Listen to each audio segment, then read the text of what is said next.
And the other poets, I will just mention the poets, Anand Acharya, Puran Singh. Puran Singh is a pioneer of 20th century Punjabi literature. You see, these poets, they have excelled in their mother tongues. Tagore, Bengali writer, Puran Singh, and Harindranath Chattopadhyay, J. Krishnamurti. These are the nationalist poets. It is time to go to modernism and 1950 to 1980, just 30 years, a span of 30 years. India has attained independence. It was time to materialize the dream long seen. But how did it come true? Did it come true? It did not.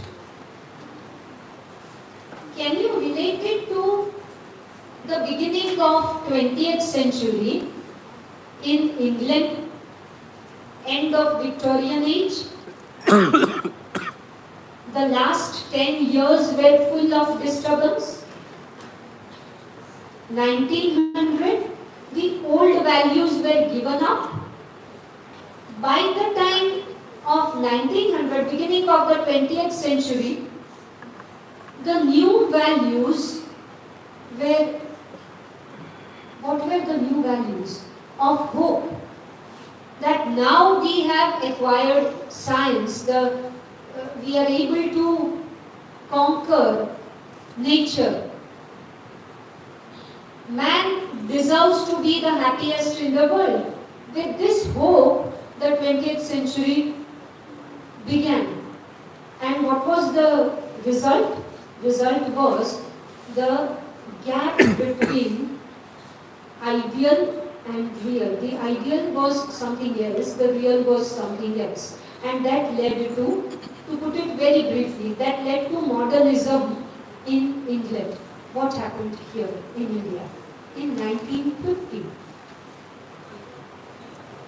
The situation, the actual events were different, but the situation could be easily related. The poets related it, at least.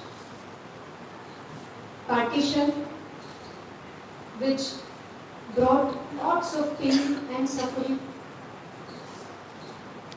Challenges, because India became a third world country with lots of problems. Unemployment was a problem, poverty was a problem, no education was a problem. The literacy rate was 15%. No education was a problem. There were so many problems which India had to face. So would dreams come away? The poets felt cheated by the elders. ऐसा तो कुछ हुआ ही नहीं. What they had dreamed, they could not materialize. There was a ready-made aesthetic available for the poets. ऐसा हो तो which aesthetic would work? Modernism. Modernism इसी तरह से शुरू हुआ. It started like that only. The gap between the ideal and the real. Here also, the gap between the ideal and the real. So, the new poets after independence, they easily adapted the modernist aesthetic of Eliot and Pound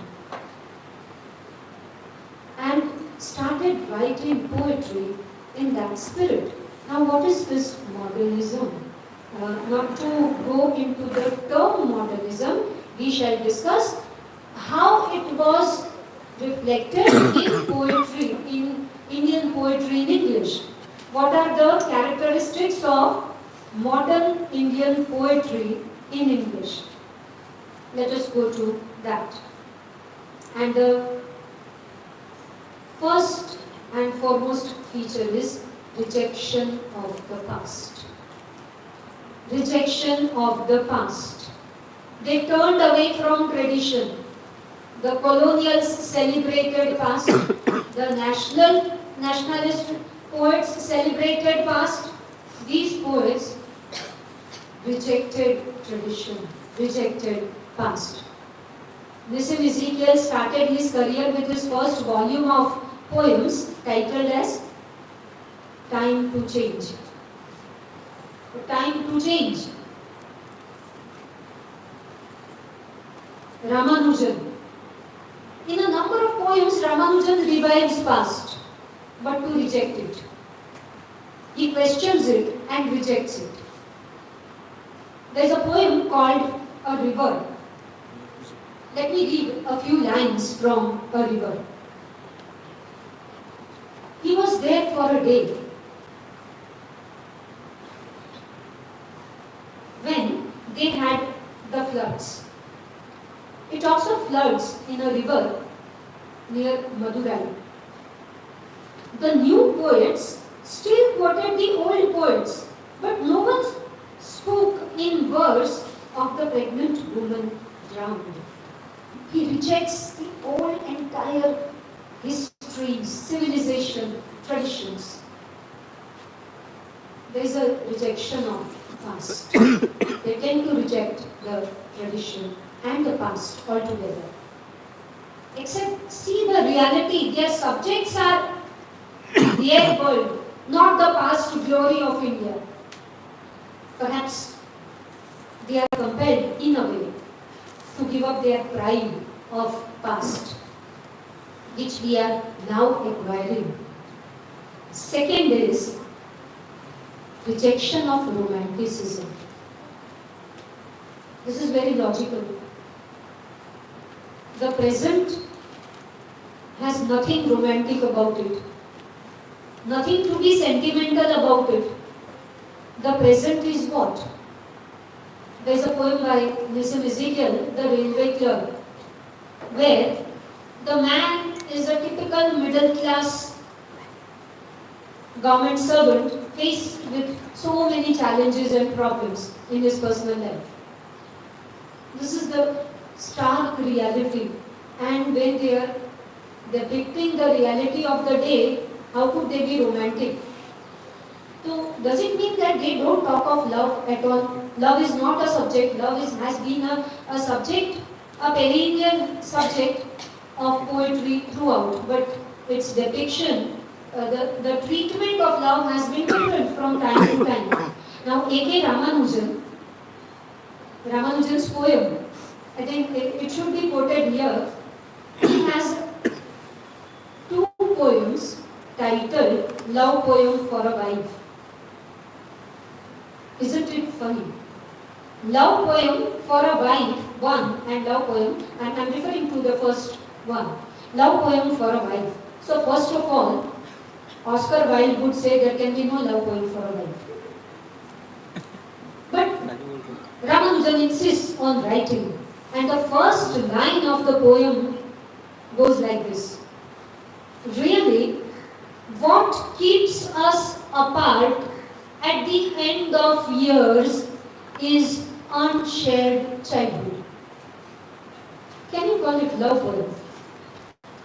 It's a love poem because it's an honest confession. It is honest.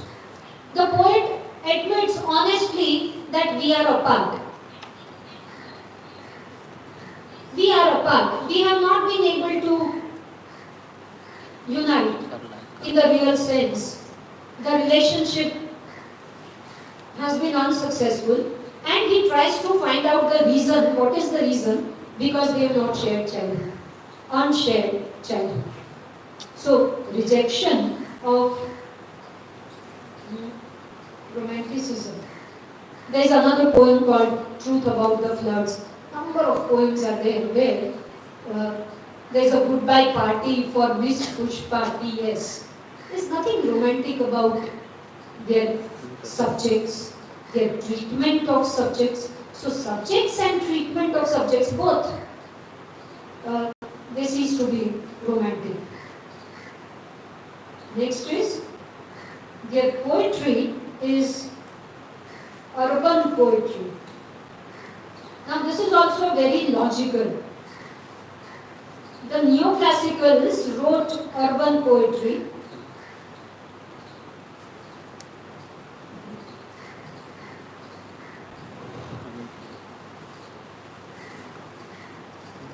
When the romantic revival happened in England, Wordsworth and other poets, the romantics wrote about the countryside, the countrymen, because they romanticized nature. I wandered lonely like a cloud. When I behold a rainbow, my heart leaps up when I behold a rainbow in the sky.